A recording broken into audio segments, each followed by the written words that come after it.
Okay, hi everyone. I hope you can hear me. It's 5:05, so I think it's a good time to get started. So thank you to everybody in the virtual room. My name is Sandeep and I'll be kind of hosting the event this evening. Before we start, I just wanted to let everybody know that tonight's event is being recorded. So if you prefer not to be seen on screen, then it would be a good idea to maybe turn your cameras off for now. And we will have a segment towards the end of the session where attendees can ask questions. But for the first sort of 45 minutes or so, I would ask that you could please, if you could please mute your mics, and this will make it easier for everybody to hear what's going on. So welcome again. My name is Sandeep and I am a lecturer in history at King's College London. And I also worked as one of the researchers on the Beyond Banglatown project. So the Beyond Banglatown project, for those people who are unfamiliar, began in 2018. It was led by Professor Claire Alexander at Manchester University, and it's a multidisciplinary research project that traces the changing fortunes of Brick Lane's Bangladeshi-owned Indian restaurant sector and the causes and implications of the sector's recent decline. So the wider project team includes Sean Carey, Susie Hall, and Julia King. I think all of those people are in the virtual room at the moment. So when we started the project in 2018, the decline of the Indian restaurant trade on Brick Lane was already stark. And in many ways, our task as a project team became one of archiving the history of the restaurants on the street and the stories of the restaurateurs who had shaped it before these establishments disappeared. So as part of this project and as an attempt to capture and share the street's history, we've collaborated with local photographer Raju Vaidyanathan. And we worked with Raju to bring a small selection of his some 40,000 photos at Brick Lane to a wider audience. The online exhibition launches now through our Beyond Banglatown website. And the exhibit includes 58 of Raju's images. So many of these images were taken between the years of 1985 and 1999. And the images chronicle Bengali Brick Lane and the changes that the street has seen over the past 40 years.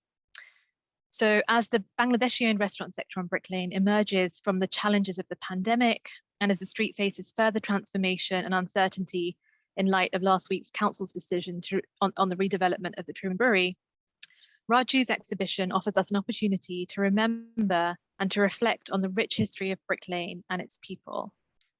I'll share the link for the exhibition later on in the course of today's event, but for now I'd like to invite Raju to join us on the screen. Raju, you there? Hi, Raju. Yeah. Hi.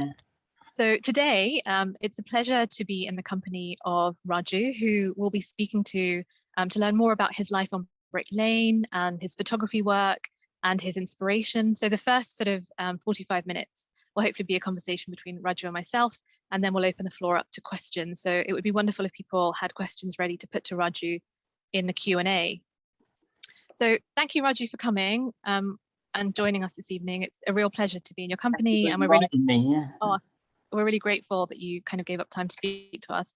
So just by way of introduction, Raju, so I just want to introduce you for those in the audience who are not familiar with you. So Raju is a former youth worker. He was born and raised in Brick Lane, and with a passion for local history and the people who make and shape the lane, Raju has been taking photographs of the street and the surrounding area since 1983, after a friend gave him a small secondhand camera. And because Raju didn't have very much money when he started out, his early photographs are black and white. And it was only later, when Raju was earning more money, he was able to purchase a more expensive camera, and then was able to shoot in color.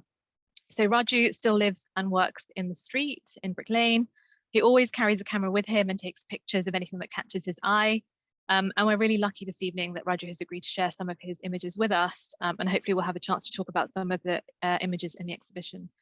So Raju, tonight I've got a bunch of questions, and it was quite difficult for me to whittle down the questions that I wanted to ask you. So I guess I've landed on sort of three broad themes. So firstly, I want to ask you a little bit about your life growing up on Brick Lane. And then a little bit about your perception of changes to the Bangladeshi-owned restaurant trade, which was the focus of the Beyond Banglatown project. And then I wanted to ask you towards the end a little bit about your own kind of career as a photographer, to hear a bit about how your passion for photography developed, and to hear a little bit more about, the sorts of photos that you're taking today. So on that first sort of theme, Brick Lane, In fact, I would like to show an image if I can share my screen. So I want to start with this image, I guess start at the beginning of both the exhibition and of your life. So this image that people can see at the moment was, it's not an image that you took yourself, but it's one from your collection. And the caption on this image reads, Veithi Nelai, a Kerala chef pictured in a ship's galley on his way to live and work on Brick Lane. But what the caption doesn't tell us is that Veithi was, in fact, your father. So I was wondering if you could tell us a little bit about how your family ended up on Brick Lane and how it is that you came to be born there. From the history of my family, basically from my father's side, is they were all chefs. My father, my uncle, my grandfather, my great-grandfather, they're all traditionally chefs.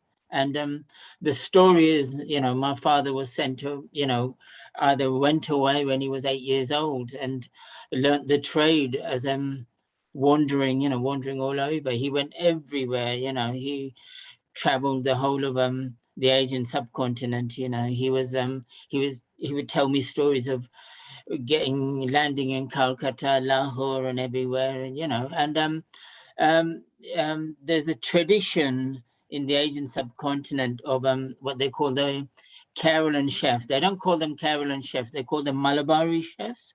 Malabari was a traditional name for Kerala. And so it's a tradition that if you say you're from Malabari and you're a chef, you've got jobs anywhere in the Asian subcontinent.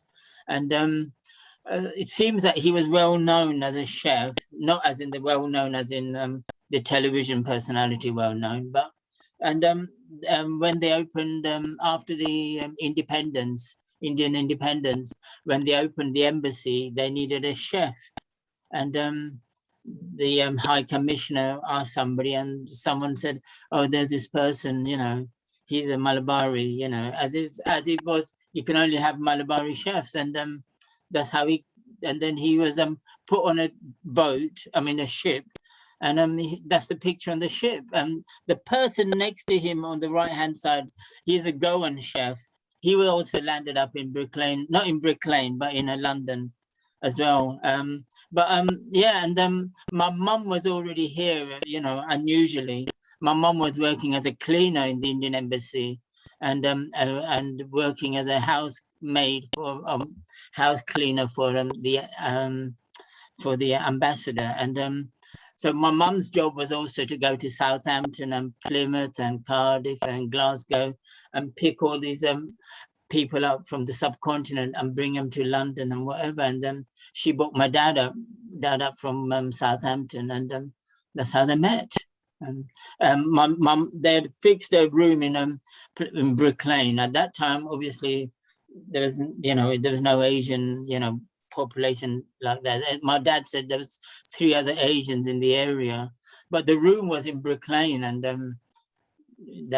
that's how it was, and that's where the story starts. That's the beginning. So the embassy organized his room on Brick Lane. That's how he kind of found the room. Is that right? I suppose in those days you went to agent, have you got any rooms? And they said, oh, yeah, there's a room going.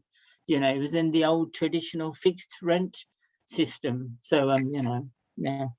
Okay, thank you, Raju. That's a wonderful kind of some context to how you ended up on Brick Lane. So I guess my second question was really driven by some of the. So I'm going to move on to the next image. Hopefully you can see it. But yeah, my second question was really driven by the many images of Bangladeshi children that feature in your wider collection, that also are in the exhibition. So I'm going to see if I can flick through some of them now. So that's one. That's the second one, and a third one. So, I really love these images of the children, and looking at them made me just wonder about your own childhood and adolescence on Brick Lane. So you've said elsewhere that you grew up in quite difficult personal circumstances. It's interesting to me that you're of South Indian heritage and not of Bengali heritage. You were a teenager in the 1970s. It's a decade that saw, I guess, increasing numbers of people of Bangladeshi heritage into Tower Hamlets from sort of northern industrial towns, but also new migrants moving from newly independent Bangladesh into the area. It's also the decade that witnessed terrible racist attacks. It was the decade of the murder of Aldab Ali. So all of the stuff is sort of going on as you're a boy and coming into adolescence. So I guess my question is, I wondered if you can paint a picture of what it was like growing up in Brick Lane in the 1970s as a boy and as a teen. Perhaps you can share some of your most vivid memories of childhood and adolescence. So sort of, yeah, my earliest memory that I have of my life is the Sunday market in Brick Lane. You know, I've got vivid memories. I must have been about 3 years old, you know, going out of the front door with my brother and without family, you know, without parents, you know. I suppose in those days, these things happened, and I would turn right and then right again into what used to, part of Brick Lane was called the dog market. And it would be full of pets, you know, animals, you know, dogs, rabbits, turtles. I've still got images of turtles, birds. So that is the image I have, the very earliest image of my life, you know. So the whole life is based around Sunday, you know, the Sunday market, because you're looking, as a kid, I'm looking forward to the animals, you know. So so the Sunday market defined Brick Lane in those days. Growing up and then coming, I come from a very dysfunctional family, you know, but my parents were not married, and then my mum emigrated, you know, when I was very little. We didn't know when. It'd be another 20 years before I found out. So I didn't see my mum for 20 years, you know. But she emigrated it turned out that she'd emigrated to Australia, you know. So it was just my father and his friends, you know. My whole life evolved around my father and his friends, you know. And they were all chefs as well. So it was nothing but chefs and my father's friends, you know, and that was the whole life. And then growing up, when you suddenly become a teenager and your priorities change, you know. In my case, it was, you know, I wanted to have some money. I wanted to play football. I wanted to hang around with friends and everything. So, I mean, you know, it was just normal that in those days, you know, the mid 70s, I mean, even the early 70s, you know, I would just pick up weekend jobs, you know, evening jobs in restaurants. And I was earning bits and pieces a month, you know, £2 there, even £3. To me, £3 was big money, you know, but it was something there. And then that's how I grew up. And then suddenly you hit 15 and 16, and then suddenly music comes into your life and you meet other people. And, you know, I was, my father sort of disappeared for a long time, for a while. So I was living with my father's friends. And then that's how I got involved in the youth services. The youth services wanted to find out, you know, because our door in Brick Lane was broken. And then the police wanted to know, how come you haven't fixed your door for few weeks, you know. And that's how I got involved in the youth service. And then that took a different turning, and I became more interested. I was getting older as well, so I became into I got into other things, you know, like more playing football, more staying out late, more into music, and then just a traditional teenage life. But it was all happening in Brick Lane. You know, Brick Lane, you had the Sunday market, so you could go and buy your records cheap. You had everything in Brick Lane. You had the cinema, you had the shops, and your whole life evolved around that simple street and a couple of streets off, you know, Bethnal Green Road and Whitechapel. But that's how it was. It was just football and work and you know, friends. That was it.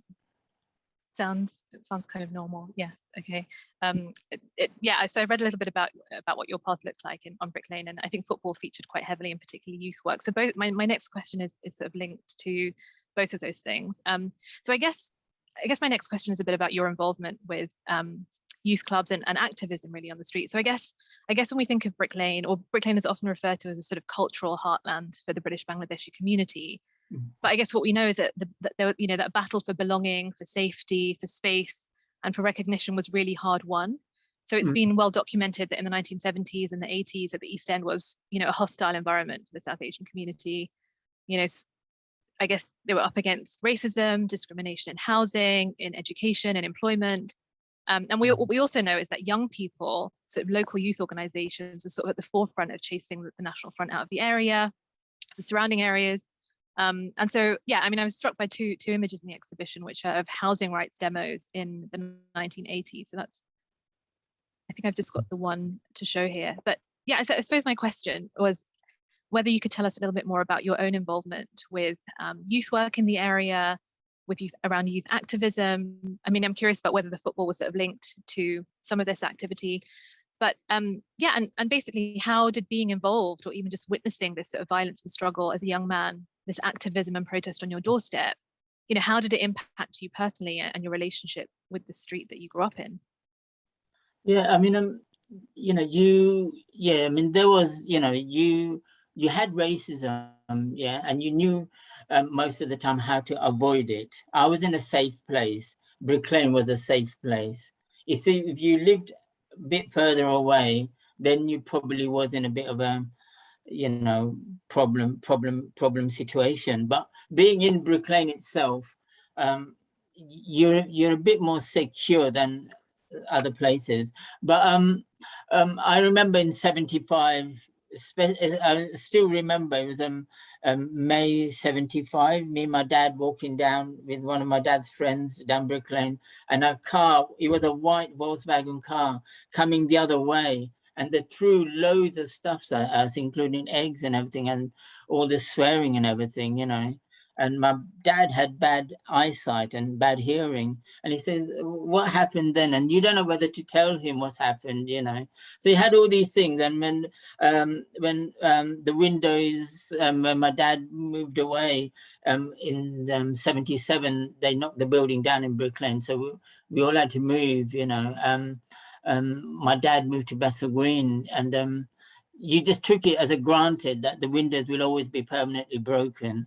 I mean, I still have images of the cardboard, putting a cardboard there, and what's the point of putting a new glass in there? It's just the cardboard is okay, But you just took these things for granted, but by that time I was involved in the youth, because I was in with the youth club and with the youth situation, youth movement. It just became a natural progression in 78, everybody moving on now. They've become late teenagers, they're not young kids anymore. So started to fight back.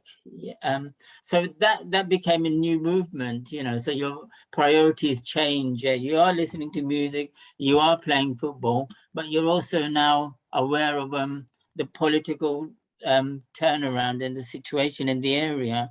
So I still remember in the elections, my father always saying, oh, you just vote Labour. That's a traditional thing to do.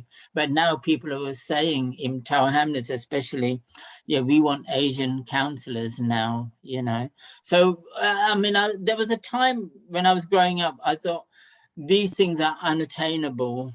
And that things were like being a youth worker or being a council worker.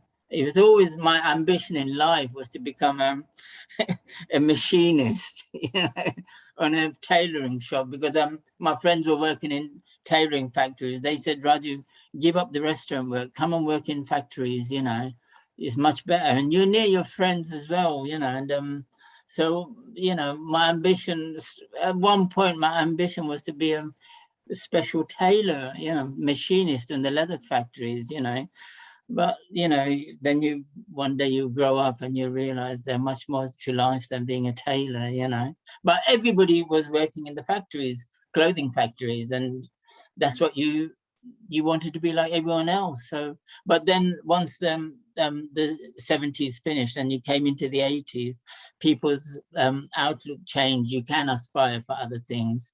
And so housing came into it, jobs came into it, getting jobs in the council, getting housing. So all these struggles, and by that time I was the new generation, not not the second generation, but within the second generation, the people who are 2-3 years younger than us, they were coming through as well. And so there's lots more young people coming through and demanding change and demanding change soon. So that was, yeah, that's what I say. Yeah, so thank you, Raj. photos, yeah, so all these photos, I started taking photos by then, so yeah. I mean, in some ways, was kind of the protest you witnessed kind of inspiration in some way, or I mean, did that kind of drive you to take images? Because I mean, when we were looking at your images before the exhibition and looking at your negatives, you know, you have hundreds of images of protests and you know, different protests, not just in Brick Lane, but in and around the area. So I mean, when you were taking those photos, were you sort of conscious that and actively sort of documenting events, or I mean, what drew you to take photos in the early 80s? I mean, well, I mean, it was, you know, basically I wanted to first I wanted to take photo of what's happening, yeah, and a lot of the time, like in this photo, I know everybody in that photo. Yeah. So I know every single person in that photo, you know, and they, you know, yeah, take pictures of my friends as well, you know, and so yeah, I mean, it's subconsciously I'm sort of taking, you know, I was documenting what's happening around my life and my friends' lives. So and it, most of the time it was a lot of the time it was either football or it was demonstrations, and so, or youth work, you know, so that's how it was, yeah. So it was all demonstrations. So I thought, yeah, I'll take pictures of demos, other people are taking it, let me take it as well then, you know. So that's okay, it, great. really. Thank you, Roger. I'm going to come back to some, I've got sort of section at the end where I want to ask you a bit more about sort of photography and your inspiration, but just sticking with Brick Lane for a moment and change, because I mean, when I was looking through the images of the exhibition, sort of, I went through them a few times and again, and the thing that struck me most about the images is it's very clear that in the years since your sort of childhood and adolescence, that Brick Lane has witnessed all sorts of changes. But the thing I was most struck by was the way that the photos show how much change there's been in the different types of South Asian owned businesses on the street, right? So you alluded to this earlier. So the images capture Brick Lane in the 80s as being home to all sorts of stores. So we've got the sari store here. I'm just going to flick through some of the images of other sorts of South Asian owned businesses, you know, Pakistani owned, Bangladeshi owned. So I'm going to flick through some of them. You know, the cinema. So what struck me, I guess, was so what we see in these images in the mid 80s is sort of diversity in South Asian businesses, and then I guess with the rise of Banglatown, and I guess most significantly maybe in 1999 when the council designated that sort of central part of the street as a restaurant zone, we see the closure of these sorts of businesses and the sort of proliferation of Bangladeshi-owned restaurants. And what we're seeing most recently, and what the Beyond Banglatown report captures, as authored by the project team, is, you know, the stark decline in the number of Bangladeshi-owned restaurants today. I think we captured it, or I think the project reports a decrease of almost 2/3 of Bangladeshi-owned restaurants over the last 15 years. And what we've also seen alongside that is outward movement of Bangladeshi and Pakistani residents from the area. So I think I read in a letter that Runnymede put forward around the Truman Brewery case that between 1997 and 2016, the local BAME population in the area more than halved. So I suppose what I'm saying when I look at your images, what's clear is that we're seeing a decline in the diversity of South Asian businesses on the street, and much more recently, we're seeing a decline in sort of the Bangladeshi and restaurant trade, and in the Bangladeshi and Pakistani population. So given the sort of immense changes that have taken place on the street in your lifetime, I was wondering if you could maybe say something about, from your perspective, what you think has been the most significant change that you've witnessed on the street and how it's directly impacted your own life. Well, I mean, nowadays, when I want to go and see my friends that I've grown up with, I have to either go out of London or I have to go, you know, down east to East Ham or Redbridge or Seven Kings, you know. Day after tomorrow, I'm meeting up with a friend, you know, who've grown up in the area, but I have to go to Chelmsford, you know. There's no, I mean, it sounds like there's no one left, but it's true. There's no one left from when I was growing up. Everybody's moved away to better things. But the significant change in Brick Lane has been that, like I said earlier on, everything was on the street. You wanted to buy clothes, Asian clothes, you bought it in Brick Lane. You didn't buy, there was no shops in Bethnal Green or Whitechapel. You wanted grocery, you brought it in Brick Lane. You wanted to, there's photos of the bookies, you know. Everything was there, cinema, the pubs, everything was in that one street. Yeah, even you can buy records of Asian music and everything. But it was, I suppose it's a natural progression that the shops were the traditional clothing shops are being closed, so that the natural progression would have been for the Asian community to move in there and open a restaurant or open a video shop, open some kind of business. But then same thing happened, began to close in Bethnal Green Road and Whitechapel. And then Asian community wanted to do something better because Brick Lane would be smaller, whereas in Whitechapel and Bethnal Green it was much bigger, and the population was also growing bigger.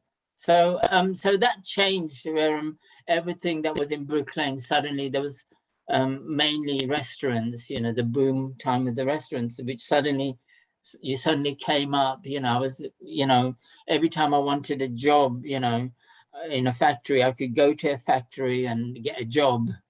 And then suddenly you're thinking, well, you know, there's a restaurant opening. People would say, why don't you go and work in the restaurant? And my dad was always saying, learn the restaurant trade, which I never did, you know, one of the biggest regrets. Yeah.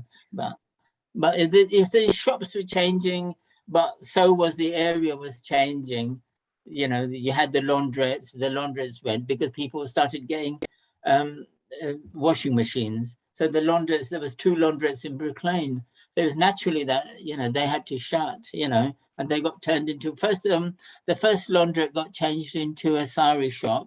And then they thought, oh no, there's something better than saris, you know, food, you know, so it became a restaurant, you know. Then the other laundrette became a restaurant as well. So all these things all suddenly happened, you know, from the early 80s onwards. So yeah, that changed, yeah.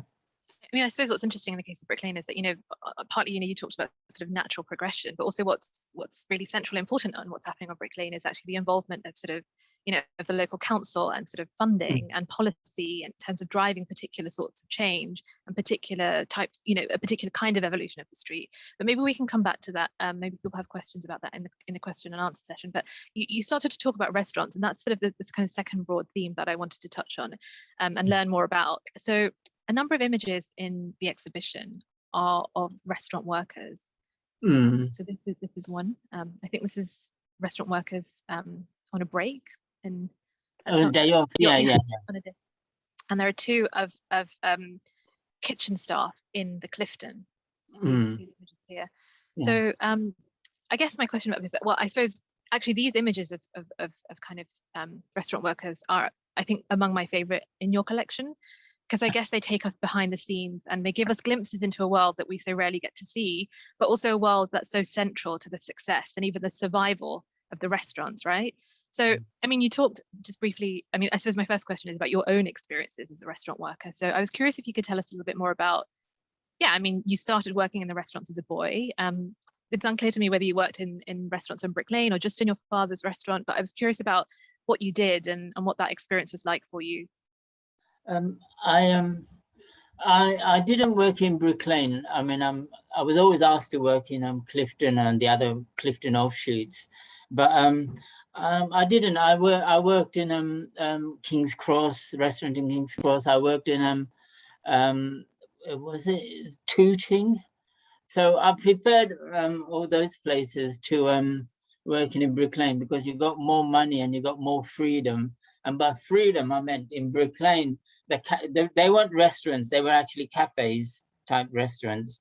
So Brick Lane really, until about the 82, 83, Brick Lane really only had about 2, 3 South Asian restaurants. There was another 5, 6 restaurants, but they were really cafe type restaurants, you know.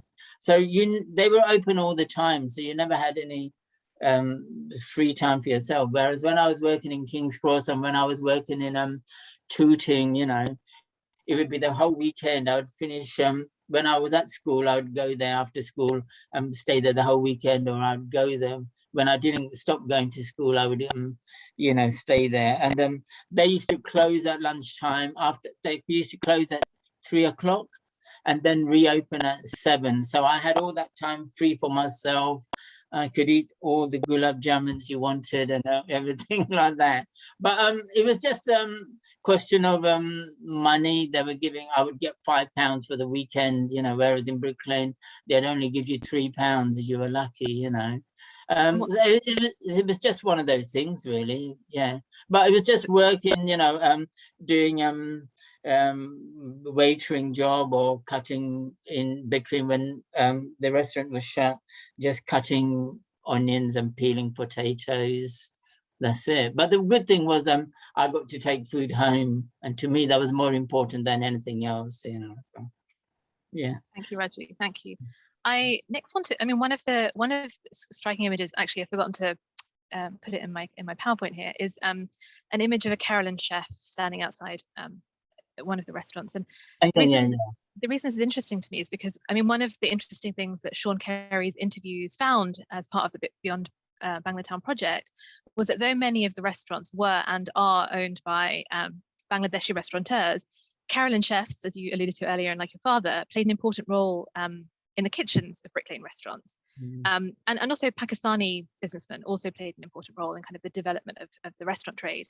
And one individual came up again and again in Sean's interview. So Pakistan-born restaurateur Musa Patel is somebody who other restaurateurs talked about as being someone who was influential in the development of the Indian restaurant trade on Brick Lane, and in particularly in opening up restaurants on the streets to sort of non-locals, right, to sort of middle-class white people outside of Brick Lane.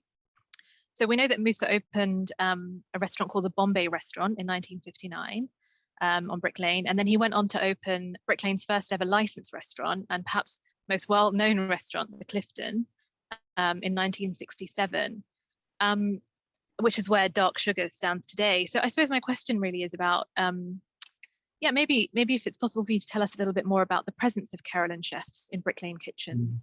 And I know that you knew Musa Patel personally, so I also wondered if you could offer some insight into the role that he played in the development of the restaurant trade on the street, and also the significance of the Clifton. Yeah, I think the when in '67 when Musa opened Clifton, he actually asked my dad to be the chef. But my dad said no. My dad said he had other things, you know, and it was a good thing that, you know, because if my dad would have ruined Clifton. No. But so then my dad had Chayakuti as a chef. So my dad said take Chayakuti as a chef, and so Chayakuti went to work for Musa. I think what Musa did was he changed the look of the restaurants. So until that time, it was all cafe type restaurants where the local working population, which is mainly Asian men, because the women were still back home as it was, or not married yet, they would come and eat at lunchtime or in the evenings in the restaurants. Yeah, and these were cafe type restaurants. You didn't go in and, you know, order a starter, you know, things like that. But he changed it. He decided he'll have a different setup, and he also had paintings and murals on the walls, so that gave it a different outlook, a different look. But I still remember in the early 70s, well, even, you know, going in later, that it was still Asian people clientele in there, but there was also sharing, the white clientele was also coming in. So then that started a slipstream nearby. The Nazrul opened, so they thought, yeah, we'll open that as well, see if we can get a clientele, you know. So that slowly, but it was only those two really at the beginning. But Musa started that, that, you know, you can go beyond Asian clientele in this area. And but I have to say that a lot of Musa's and Nazrul's clientele, especially in the 70s, there was still a lot of local working class white people coming in buying, curry and rice takeaway. It wasn't just the middle class people coming in, but there was still, you would still see a lot of people coming in from the housing estates, white working class people coming in and getting curry and rice. And some of them, we used to say to them, "Oh, we'll cook for you. You don't go in there. We'll cook." But yeah, I mean, but that was that he changed the whole system of, let's see if we can get white people into Brick Lane.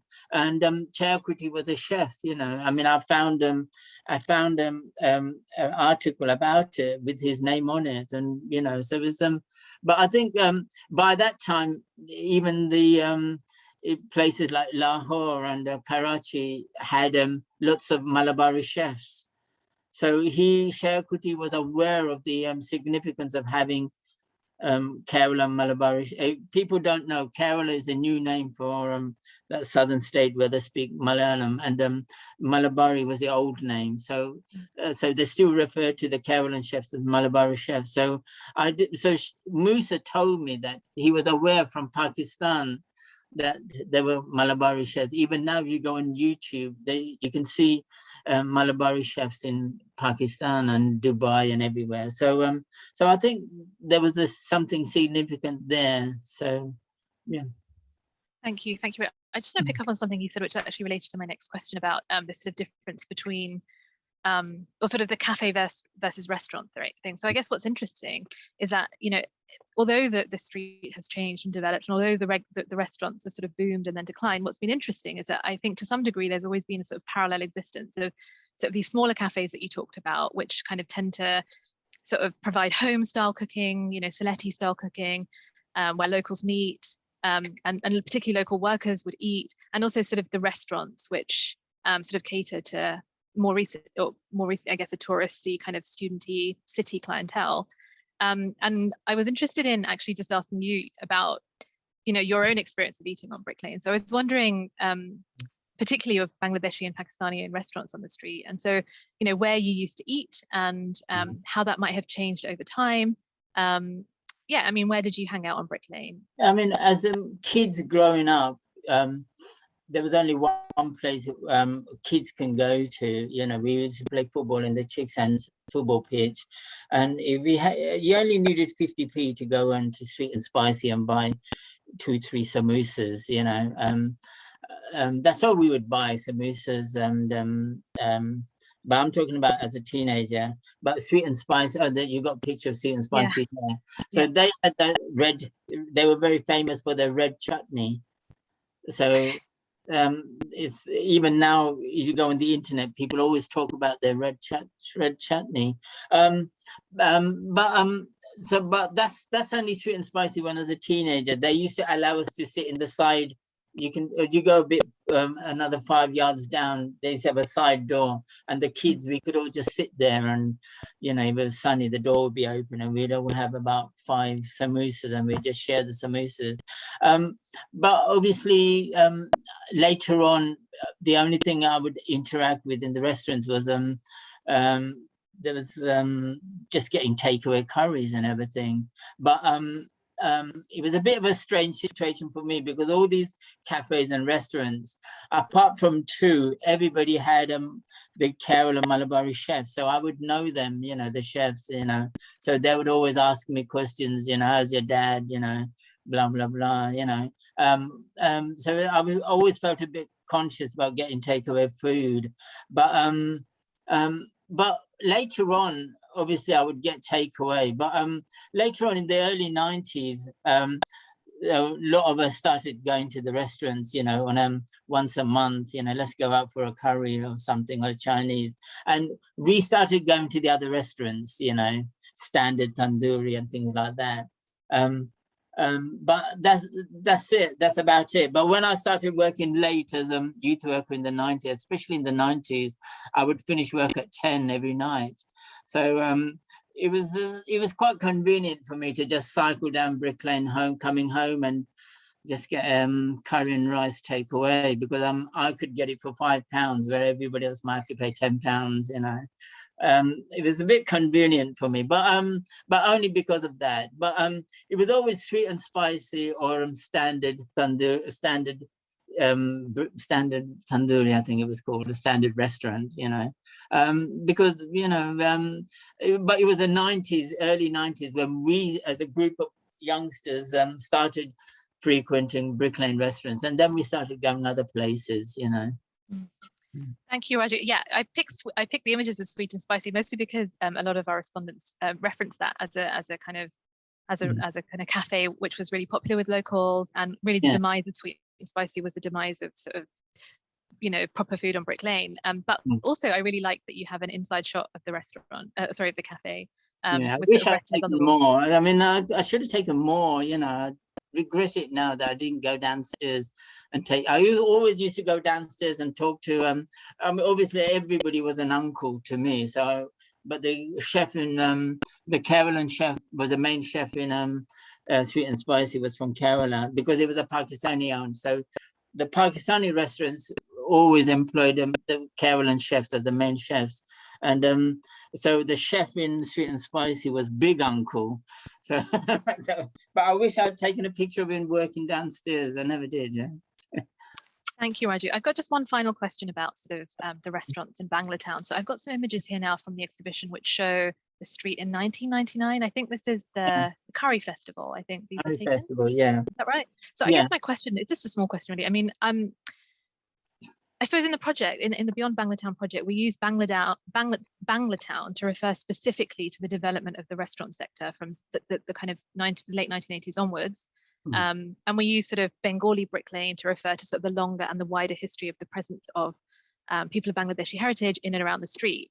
And so I just wondered whether, for you, you know, are Brick Lane and Bangalore synonymous? Do they mean one and the same thing? You know, some respondents sort of use the terms interchangeably, but I'm just wondering for you, for Raju, you know, is there a difference between Brick Lane and Bangalore Town? And if so, what is that? I think Brick Lane will always be Brick Lane, yeah. Bangalore Town is more sort of like a political term, you know. It's got political connotations, you know. I remember when in mid to late, I think it was 86 or 87. I still have the newspaper cuttings. They wanted to change a scenario with the same as Chinatown. So they said there's a Chinatown, so why can't we have Bangalore Town? So and then it took another few years before it officially got changed to if it was Bangalore Town. And there was another two names that they wanted to bring in other parts of Tower Hamlets. But I mean, Bangalore Town, it's very hard for to dissociate Brick Lane from Bangalore Town, and Bangalore Town is Brick Lane. You know, you can't, even though there's more shops now in Bethnal Green and Whitechapel, Bangalore Town will always be associated as Brick Lane and nowhere else. But it's a more political connotations for a lot of young Asian people now, whether they're Bangladeshi, Indian, or Pakistani. The romance of the name Brick Lane is not there associated as of before. I remember once in 1976 summer, you know, in the middle of the night, this taxi driver knocked on our door in Brick Lane. Just a strange taxi driver. He said, "Excuse me, mate, I got someone to drop here, and he's lost." And he was an Asian guy who just got on a plane from. He actually got on the plane in Singapore and landed in London. And he had £25 on him. And this taxi driver had taken him to this address where there was no one was. So he said, "I haven't got no more money. This is all the money I have." He said, "Look, I'll take you to Brick Lane. There's a lot of Asian people there. Someone there might help you." And he'd come down, he'd taken this total stranger all the way down to Brick Lane. Yeah. And it ended up knocking on our door of all the doors in Brick Lane. Yeah. And this guy, he stayed with us for a while until he managed to get a job and get another place. But I think what I'm trying to say is that this association that you know, Brick Lane, there are a lot of Asian people there. I mean, in those days, I don't think people knew the difference between Asia, you know, Indians and Pakistanis and Bangladeshis and Sri Lankans, you know. But this is what I'm saying. Even people would tell me, "Oh, you come from Brick Lane. There's a lot of Asians there, aren't there?" You know. So this was in the 70s. But I think so. There's that thing that I can understand the need for the term Bangla town, but it will never replace the word Brick Lane, you know. But they are quite they're not interchangeable. I think I mean, for the political purposes, yeah, the term Bangla town is always there. Yeah. Thank you, Raju. Your story about the taxi reminds me of my granddad's story. So I grew up until I was 7 in Southall, and my grandparents lived there their whole life. I spent a lot of time there as a kid, and sort of random people turning up with addresses in a taxi, wanting help. Sounds very familiar in my grandfather's stories.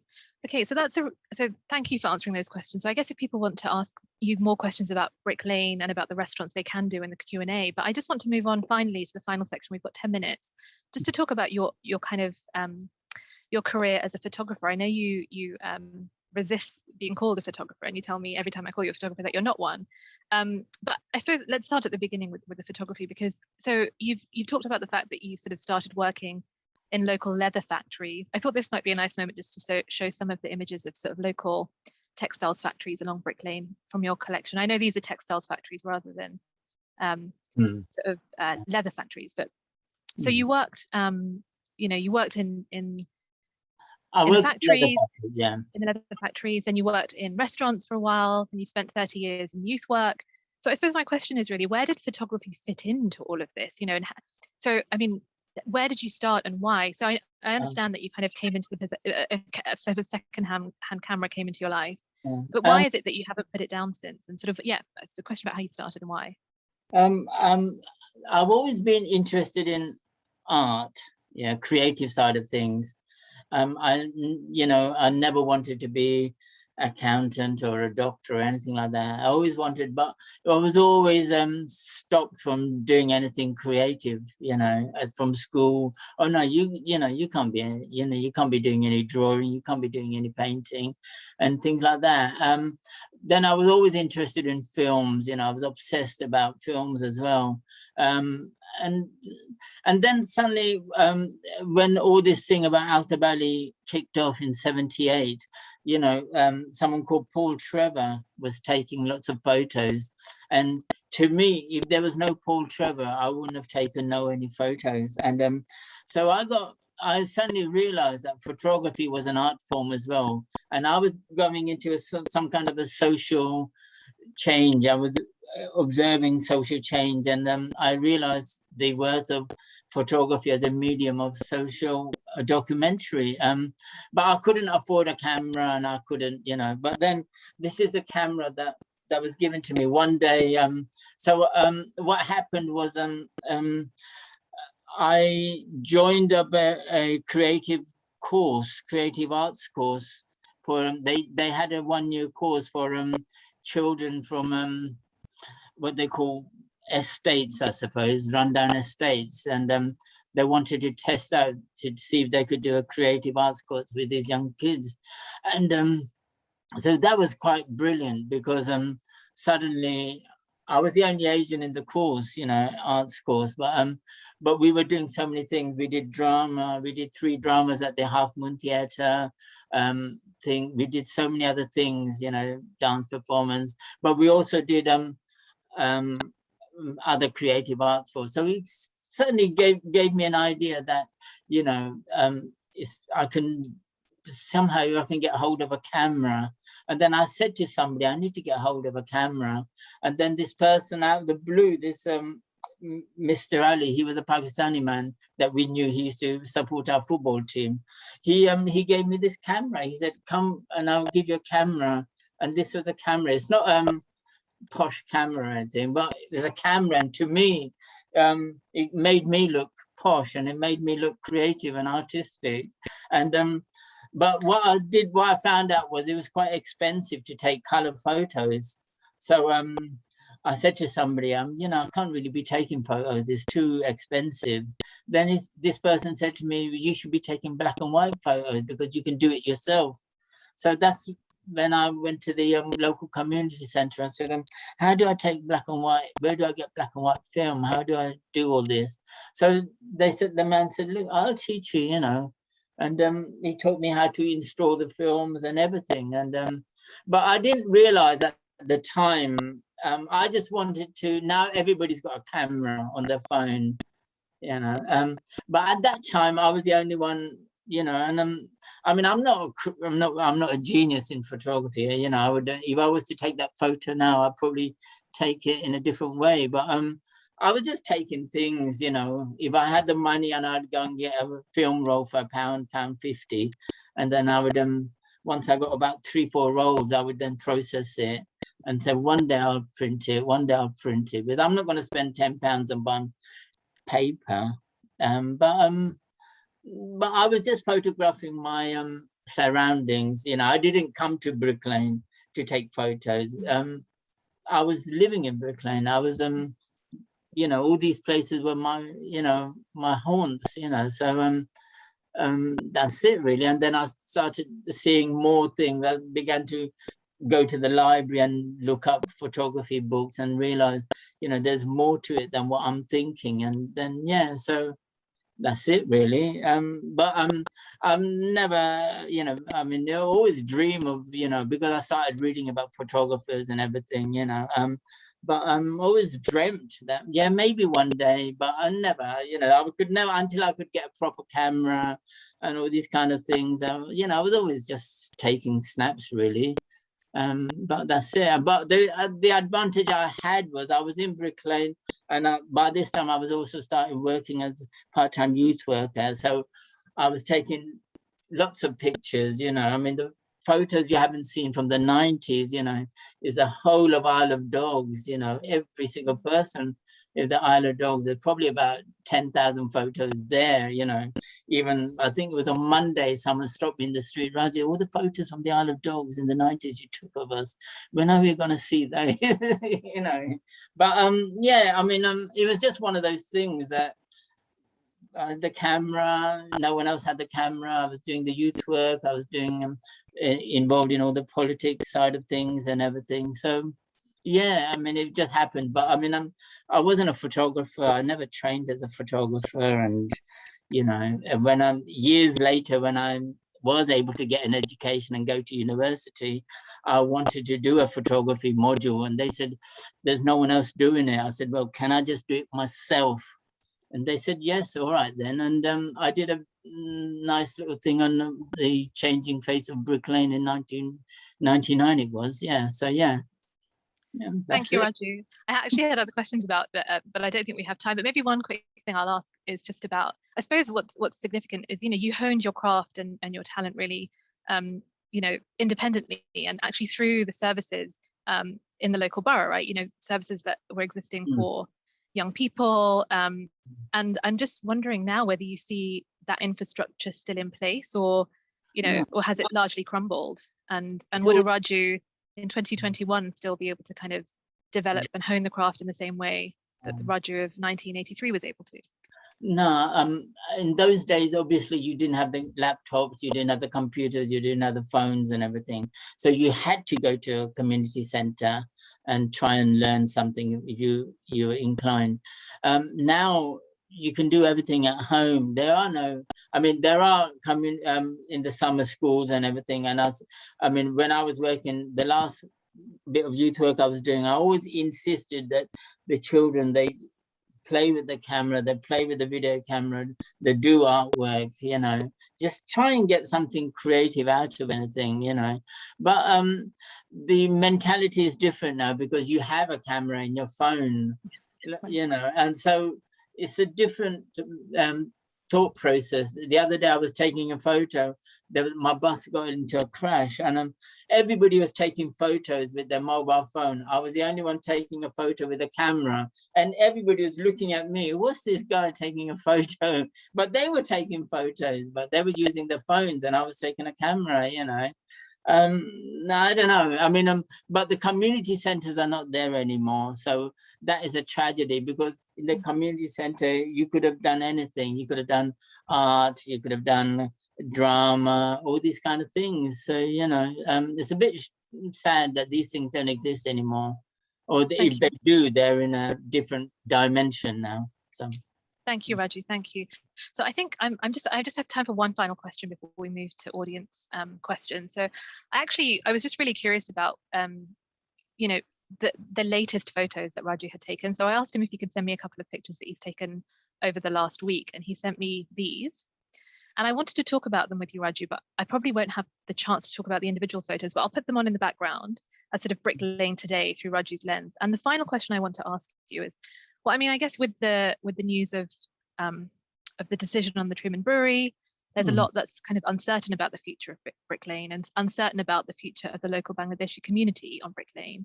So if we look ahead, if we think about all the changes of the past, if we look ahead and think about Brick Lane's next chapter, I wanted to ask you in what ways you think that the street, as you pictured it today, is likely to change. So if, Raju, you were exhibiting your images in 10 years' time, what would the images on your camera roll look like in 10 years? And what story of Brick Lane would Raju's exhibition in 10 years' time tell us?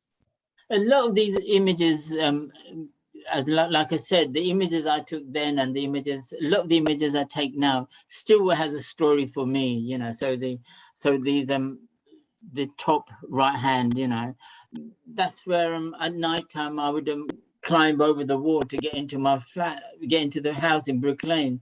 But now you look at it, and that's where all the housing is there now.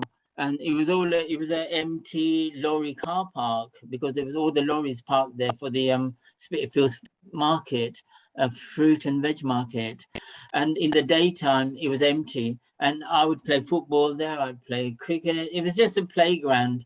And then you've suddenly lost everything now. And it's bringing back memories for me.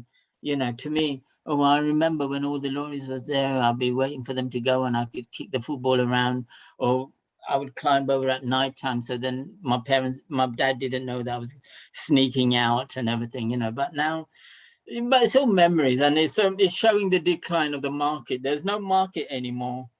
Brick Lane was famous for its market. Now, I think I counted 7 stalls the other day, one in Cheshire Street.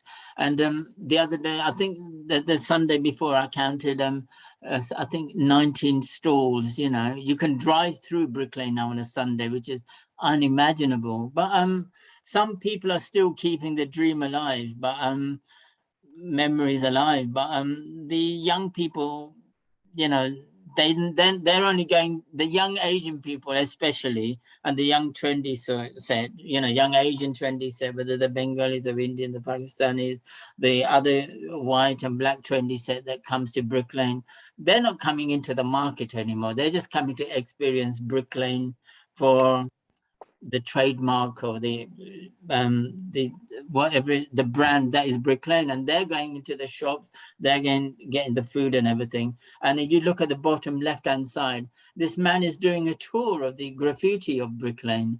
I mean, that was a Bengali pub, on a Christmas day. I mean, for 3 days at Christmas time, that was open 24/7 over 3 days at Christmas time. The whole of the Bengali restaurant trade would go in there, and it was I mean, to say that, I mean, I've never shown any of my pub photos. I probably have to die before they come out. But he's showing it as a tour, and I just can't believe. I think last month I talked to the new residents in there, and they just can't believe that there are people coming to look at their graffiti wall. And then when I showed them some of the photos, they thought, blimey, is this what its pub used to look like? So, that's it. And then that's it. And you got trendy art, street art, people walking past. Yeah. Thank you, Raju. Maybe that's what we'll be saying when we come to visit your exhibit in 10 years' time. Blimey, is that what it used to look like? So I think we'll stop there. Thank you so much for talking to me, Raju, and for your time. So now I'm going to attempt to stop sharing my screen, and I would like to invite people in our audience to raise questions, to ask Raju. If you are comfortable speaking, then please raise your hand and I'll ask you to unmute. But if you want to put something in the Q&A function, it's easier for me to see the questions in the Q&A function rather than the chat. So if you put your questions in the Q&A function, I'll try and make my way through them one by one. So we have some hands up already. So Nigel, would you like to unmute yourself and I think put your there's a question to question Roger? there. Oh, okay. So who's asking? Nigel? So I think Nigel is asking a question. Are we able to unmute Nigel? Sorry, I just clicked the button by mistake, to be honest. But thanks very much, Raju. That was great. And do you still print black and white? Yeah, I mean, I haven't for a couple of months. I've just been too busy at work. It's so hard. I still print black and white in a black and white dark room, but I have to sneak in without anybody knowing. So I can't really say too much about it. But yeah, I was given access because the council wanted access to my photos, and I said it's a one-way, it's a two-way street. I'll do the photos, but they still made me pay there. Yeah, you know. But yeah, I have access to a dark room, but not that I can go anytime. Yeah. You know.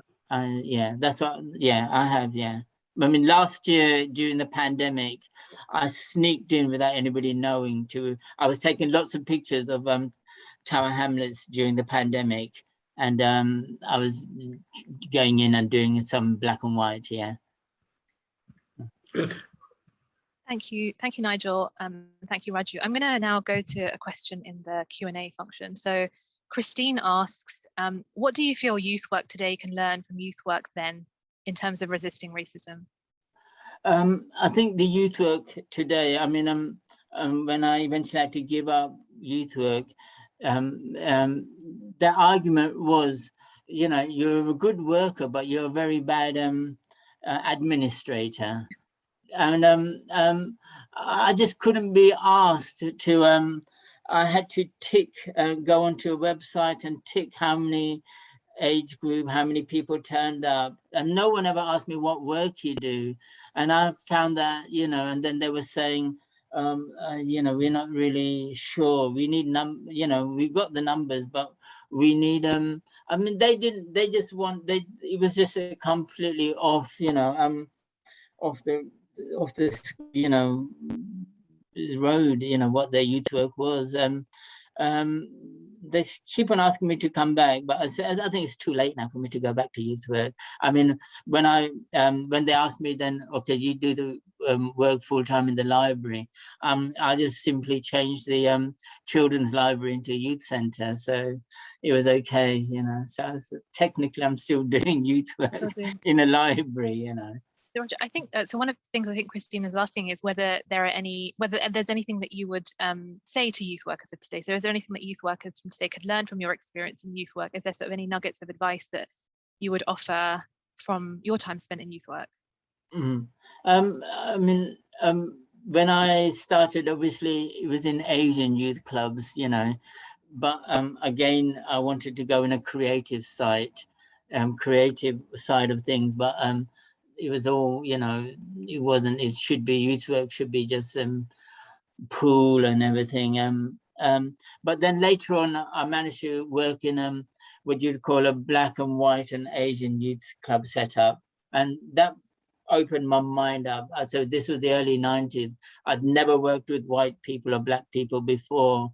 And to be able to do that and then to start seeing their lives and to realize that, you know, white people and black people in Tower Hamlets are actually in a worse situation than brown people are, you know, that opened my eyes quite a lot, you know.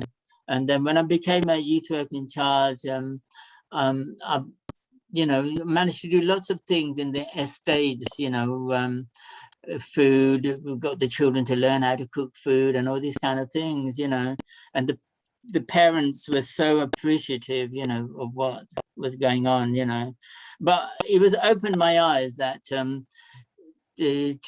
see that it wasn't just Asian people, you know, on the bottom of the ladder. There are people below, you know, even, you know, people living.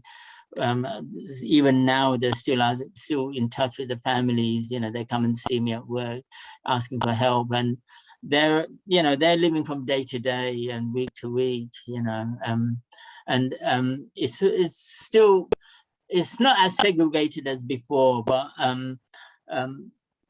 there's more mixed staff. You're not going to get a mixed youth club unless you have a mixed staff. If you're going to have an Asian only staff, you're only going to get Asian clientele. But there are youth clubs that that we decided that it has to be a mixed staff. So but it opened my eyes, because I managed to start to think that it was until the 90s I'd not worked with white people or black people. I think that is more of then questions need to be asked there more than anything else. Yeah. Thank you so much, Roger. Okay, so we'll go to a question with hand up. So Tannery House has a question. I wonder if it's possible to unmute Tannery House. Hey, Roger, it's Jason. I'm a huge fan of your work. I think you know that.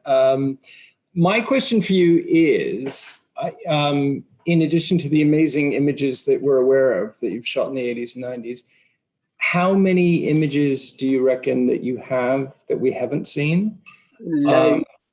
What I know, I want you to tell everyone else. What condition are they in? And what do you reckon the scale of work would be to get those to share with the world? Because in my personal view, I think your contribution to the narrative of Brick Lane is irreplaceable. Your images from the 80s are kind of everyone's favorite images from the 80s. So you should be so proud of what you've done. But I know there's a lot that we haven't seen. So could you tell us more about that? Thank you. At the moment, I need to sit down and start scanning them, and then, you go through a phase of writer's block. So it's a similar, and so I'm going through a similar phase of that. But it's just a question of me sitting down. I mean, my scanner broke down, so I've just bought a new scanner last month, a negative scanner. So I just need to, while I'm talking to you, I can see I've got piles of photo negatives. This, but a lot of these are actually.